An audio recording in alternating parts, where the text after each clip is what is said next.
Olá! O tema que nós vamos conversar hoje é um tema muito atual e muito importante no nosso país, porque aqui no Brasil o uso de agrotóxicos é abusivo. Temos três elementos que devem ser levados em consideração fortemente nesse assunto. O primeiro deles, o problema dos agrotóxicos, o segundo, os alimentos mais contaminados e o terceiro, o que fazer se não tiver agrotóxicos na sua região. Então, veja só esses dados. O brasileiro consome cerca de 5,2 litros de agrotóxico por ano, alertam ambientalistas.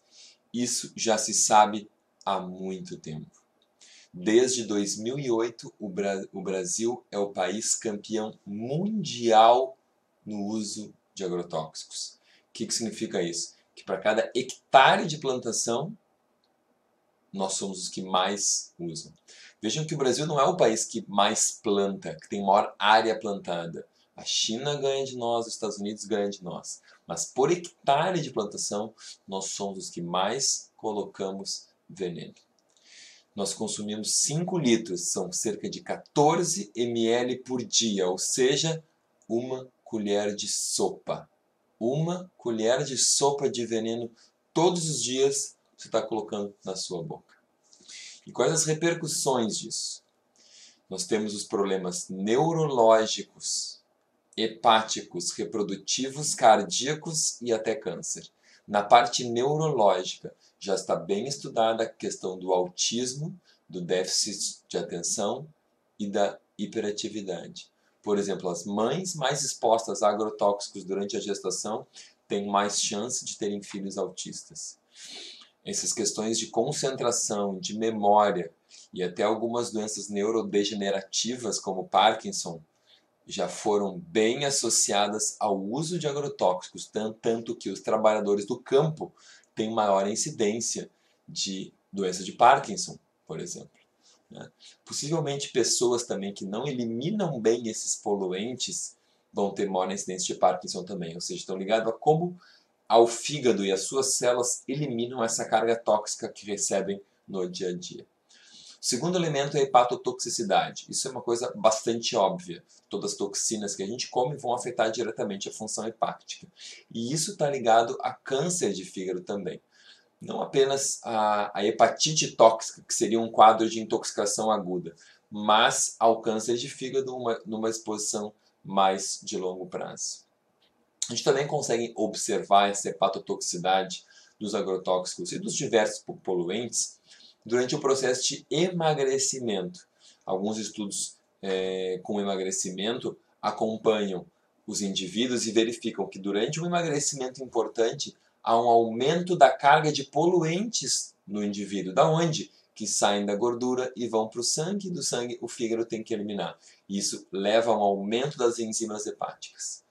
Temos ainda a parte reprodutiva, que deve ser lembrada aqui, porque a infertilidade tem sido associada também ao uso de agrotóxicos. A gente pode aqui na parte reprodutiva ampliar para a parte glandular, alterações tireoidianas da hipófise, do hipotálamo, das suprarrenais, dos ovários e dos testículos. O nosso eixo glandular principal, todo ele nós temos estudos demonstrando que a poluição, os poluentes de diversos tipos, incluindo os agrotóxicos, tem um resultado ruim, né?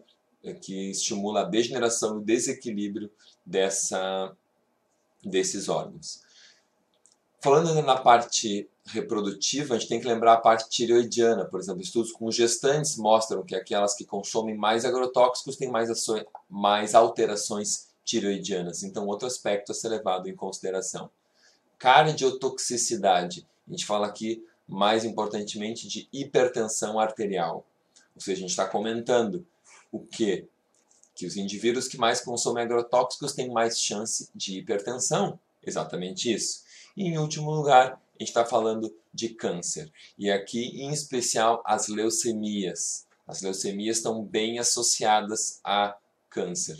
As leucemias estão bem associadas ao consumo de agrotóxicos. Então, tem estudos demonstrando isso, que possivelmente as leucemias infantis, que estão cada vez mais presentes, estão sendo associadas ao consumo de agrotóxicos por essas mães, ou seja, uma carga de poluentes já armazenada no corpo dela, e mesmo aquelas leucemias mais lentas em idosos, também há uma exposição mais lenta e duradoura nesses indivíduos. Há possibilidades de que câncer de mama, câncer de ovário, câncer testicular e outros também estejam associados. Aqui ainda vale ressaltar na parte reprodutiva as alterações sexuais geradas no bebê nessa mãe que se expõe, né? A gente tem, baseado nos estudos com animais, já tem sido visto que as alterações na formação da uretra, como Cryptorchidea e Hipospadias, também as alterações na descida dos testículos, também a incidência dos hermafroditas e até o homossexualismo. Todos esses têm sido associados à exposição tóxica ambiental. Pelo menos os estudos com animais dão esse suporte. Vamos então ver aqui alguns dados do Brasil.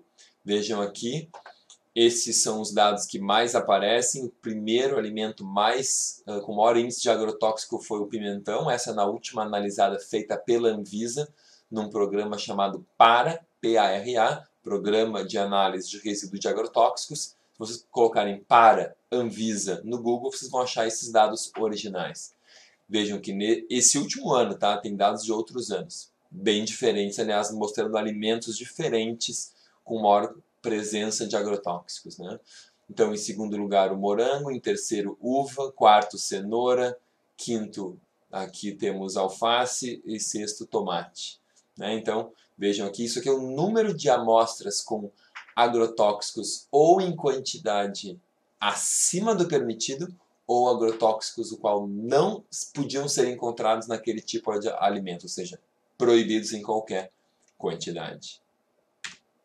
Aqui tem outros dados também um pouco diferentes, mas também baseados na Anvisa e somando alguns índices diferentes encontrados nesse estudo. Aqui a gente consegue chegar, somando aqueles dados de agrotóxicos proibidos e não em doses alteradas, 91% do pimentão, 63% do morango, 57% do pepino e assim por diante, vocês estão vendo aqui.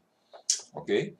Então, realmente é alarmante a situação do Brasil. Então, quando a gente vai colocar aqui, ó, alface, cenoura, mamão, laranja, maçã, arroz, feijão, são coisas que as pessoas comem todos os dias.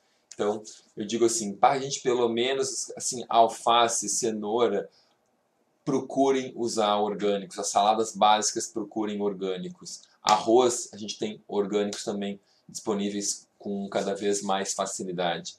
Eu procuro comprar tudo que for possível orgânico e aqueles mais contaminados, como morango, pimentão, não compro se não for orgânico, não consumimos, ok? Porque praticamente certo, você vai estar consumindo uma quantidade elevada de agrotóxicos ou ainda de um agrotóxico não permitido. Bom, como é que você pode então localizar orgânicos? Não só nos grandes supermercados você tem o alimento orgânico ali cheio de embalagens, em saquinhos plásticos, etc. e com alto preço. Você pode ir na feira ecológica, na feira orgânica mais próxima de você. Então eu recomendo esse site, o feirasorgânicas.idec.org.br, que é do Instituto de Defesa do Consumidor, aqui do Brasil. E aqui vocês têm no slide seguinte uma cópia dessa tela, olhem só. Então ali, feirasorgânicas.idec.org.br, você vai entrar nesse site e vai aparecer o que tem no seu país. Você pode, na sua cidade, você pode colocar aqui buscar, colocar a sua cidade, ou simplesmente você vai aproximando o mouse e dando um zoom e você vai vendo então o que tem na sua região.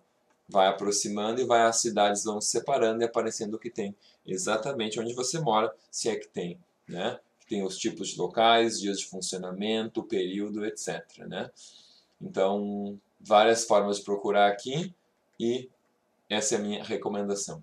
A última, se não tivermos orgânicos, o que fazer? Bom, então, em primeiro lugar, resfrie os alimentos. Então, falando basicamente aqui de frutas e verduras, né? Não dá para você fazer isso aqui com carne, por exemplo, né? Com arroz talvez alguma coisa dê. Vamos ver aqui o arroz ou feijão. Então, primeiro resfrie os alimentos. Segunda coisa, lave em água corrente, não mergulhando e deixando de molho. Então, olha só, você vai lavar em água corrente para a água remover esse agrotóxico. Não vai simplesmente deixar de molho de cara. Não que você não possa deixar de molho depois, mas primeiro resfrie. Você pode colocar o seu arroz, seu feijão, suas verduras na geladeira. No dia seguinte, você vai lá, lava em água corrente, escove o que for possível, remova as cascas do que for possível. Né? Então eu chamo aqui a atenção, por exemplo, do arroz. O arroz integral ele tem mais venenos que o arroz refinado, porque ele está com a casca, você come com a casca. Perceberam? Então o arroz integral também tem que ser orgânico. Vá para cima disso aí, ok? Ele tem mais arsênico. Por exemplo, saiu um estudo há pouco tempo, aí estava até na internet divulgado. Descarte as folhas externas de repolhos, alface americana, por exemplo. Se você puder tirar a folha mais de fora, ali recebeu uma maior quantidade de agrotóxico, a última aplicação ficou ali. Então, isso que você puder retirar, melhor. Seque depois com uma toalha. Sempre que possível secar, você seca com uma toalha de pano, não com a toalha de papel branqueado, porque o papel branqueado também contém toxinas, contém dioxinas. E retire a gordura e pele das carnes sempre que possível. Não é pelo mal à saúde da gordura saturada, mas é porque na gordura a gente tem um maior acúmulo dos poluentes. Então, sempre que você estiver comendo carne de gado confinado, ou carne de frangos de granjas convencionais, ou carne de suíno de granjas convencionais, esses suínos comem ração e ração. Esse suíno, esse frango, esse gado. Ou mesmo peixe de cativeiro, como é o caso da tilápia, do salmão, do panga, eles comem ração e ração com agrotóxico. E esse agrotóxico se acumula mais, em maior quantidade, na parte lipídica. Ok? Então, se você retirar a gordura, você vai estar diminuindo a sua ingestão de poluentes. Então, eu agradeço por vocês terem ouvido mais esse vídeo aqui da nossa TV e eu espero que vocês estejam trazendo essas notícias para o seu dia a dia, ou seja, contribuindo para a melhora da sua saúde. Deixo vocês com a minha frase de conclusão. Respeitem os seus genes, pratiquem nutrição funcional, porque em cada garfada o seu destino está sendo determinado. Um beijo no coração e fiquem com Deus. Muito obrigado.